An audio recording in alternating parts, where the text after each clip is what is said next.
dynamics are real. Power dynamics are real. Yes, another reflection log, another reflection on life. I'm doing coaching training sessions and exchange sessions with other coaching peers. And I have been doing an exchange sessions with one of the coaching peer for the last about 3-4 months, I would say, from November. And it was amazing. It's an amazing experience, and I want to share today what happened in our recent coaching sessions with confidentiality, of course, with confidentiality, learning the message, because I think this is valuable for me to share and for other people to, oops, my messy hair, for other people to learn something about it, and to reflect also. So I believe power dynamics are really important in any kind of relationship, and there are power dynamics in every kind of relationship. And in a coaching peer exchange, coaching peers relationship too. So there were some sessions where the coaching peer that I'm working with, the coaching peer that I'm working with, would put herself in a role of a manager rather than a client. So I would coach them, but they would act in a way as a manager would, and they would write down feedback in the middle of a session, and I felt an energy switch. And I did notice that before, but now more than lately. And in our recent coaching sessions, this was a bit emphasized, or like I would notice it more, I guess. That's a progress that I have. I'm more aware of it. And the coaching peer I noticed the shift of energy. And I do my best not to switch the energy of my client, but to mirror.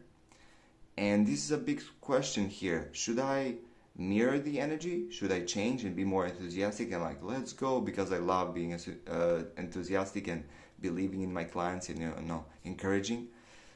Do that. Or I think maybe the best thing would be to say what I'm noticing, and to say, okay, I'm noticing the energy switch. What's emerging for you? Something like that.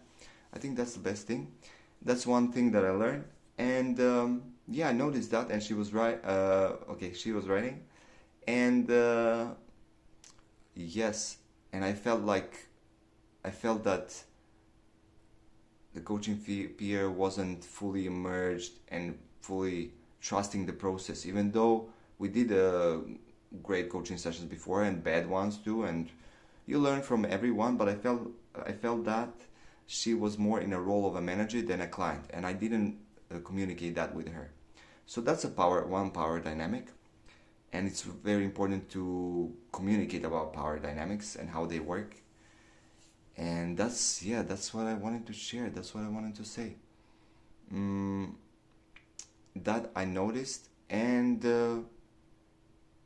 yes, that's what I noticed. When she did that, I felt a bit, uncomfortable, and I did my best. I didn't feel like the session was too challenging. I used solution-focused practice, and we talked about designing this. And solution-focused practice is focused on helping clients achieve goals and solutions, maybe in a most effective way or faster way. You would say? Would you say a faster way, a more effective way? They will get there faster.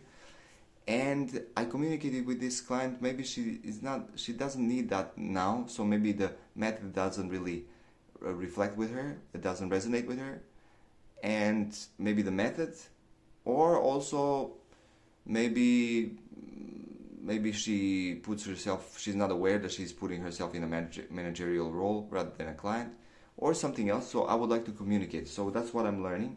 And next thing, what I would like to experiment with is communicating about power dynamics with the client, with the coaching peer, and share my emotions, thoughts, and needs, and feel, and how my perception, and talk about power dynamics and talk about this, because it's important for me, because it feels like I don't get the chance to do my best in practice as a coach, but also she doesn't allow her to trust me and trust the process, because when I do this solution-focused practice and other practices that I did with people who trust me, works amazingly well. it works amazingly well. But if there is no trust and there is a switch of role and power dynamics there, and maybe there is no need, it all comes from communicating. So that's what I want to express more. But communicating, maybe the best thing to communicate would be through a video call or not text, because texting is kind of vague when you don't see the body language. Of course, the best way to communicate would be in person, but the next best thing would be video call, and I don't want to text this how I feel. And I think this is a great lesson, not only with coaching peers but with people in general, and power dynamics in any kind of relationship. So that is my reflection for today, and I would also like to experiment with my other relationships and talk about power dynamics, close relationships, and sister, brother, and family members and friends. And that's what coaching allows me to do, and I'm grateful and happy to do that, honestly, to be alive and to do this. And I think it's a great way to think about relationship and power dynamics. How about you guys?